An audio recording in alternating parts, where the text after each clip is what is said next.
Hello guys.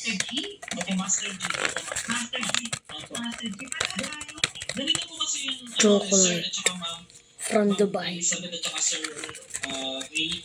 Buksan na natin.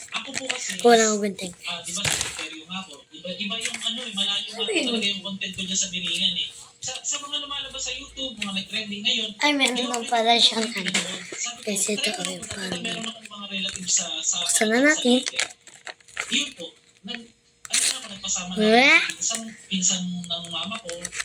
Tapos sa anak ng pinsan ng mama ko yan. Kasama ko dyan yung nagkakakala sa akin.